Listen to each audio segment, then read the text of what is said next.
On May 9, 2013, the House Energy and Commerce Subcommittee on Energy and Power held a 2-hour hearing on grid reliability.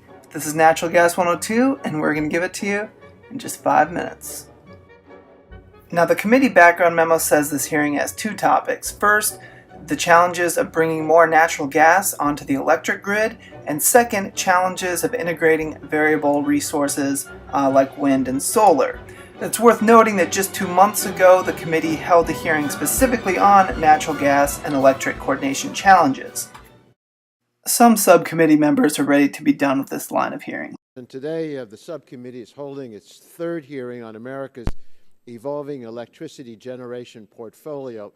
The testimony from the prior hearings showed that these issues are manageable and that both regulators and grid operators are focused on them. Yet there has been no focus from the Republican members on the bigger challenges posed by climate change.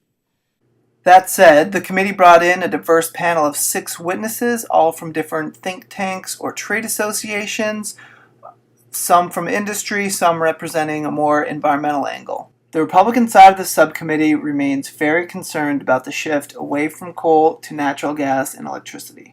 The proportion of electricity we get from coal, natural gas, nuclear, hydroelectric, and non-hydro renewables has remained relatively constant over the last several decades.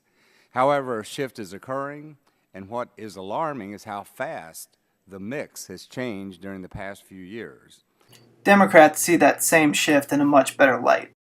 The country is indeed in a period of transition away from some of the older, dirtier, carbon-intensive coal-fired power plants and towards a heavier reliance on natural gas and renewable source of energy.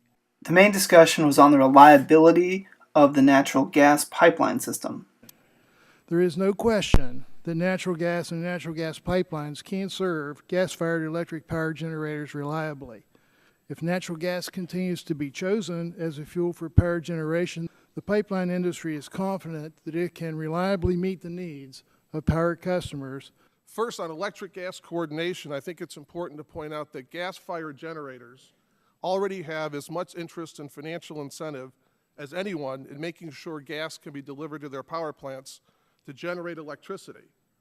The important message we would leave with you is that today and going forward, these plants procure fuel many ways, only one of which is through a firm long-term transportation arrangement that the pipelines just referred to.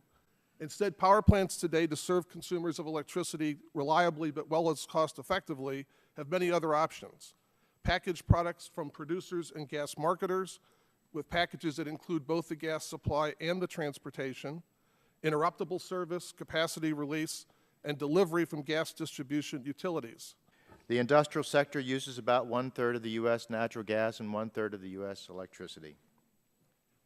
Because the electric reliability is dependent upon natural gas pipeline capacity reliability, and that no federal agency apparently has responsibility for oversight of natural gas pipeline reliability, means, in general, that no one in Washington is in charge of reliability. The U.S. cannot have electric reliability without having natural gas pipeline reliability. The other major issue was how much conventional resources are needed to back up renewables like wind and solar. Gas generators provide the most quick reserve capacity because they can be started, stopped, or ramped up and down fairly easily and quickly. It's not surprising that intermittent resources like wind and solar cannot provide these sorts of operating reserves. In fact, intermittent resources actually increase the need for reserves. The reason for this is that system operators must also cope with the wide swings in output from intermittent resources. A wind industry rep got a chance to respond. I don't disagree that there can be some incremental costs with integrating any resource, but you have to say as compared to what? If you increase more wind on the grid, you may have, as I indicated, a very modest cost. If you put more large conventional plants on the grid, you also have an incremental cost. And those are the highlights. Don't forget to like, subscribe, and visit our webpage.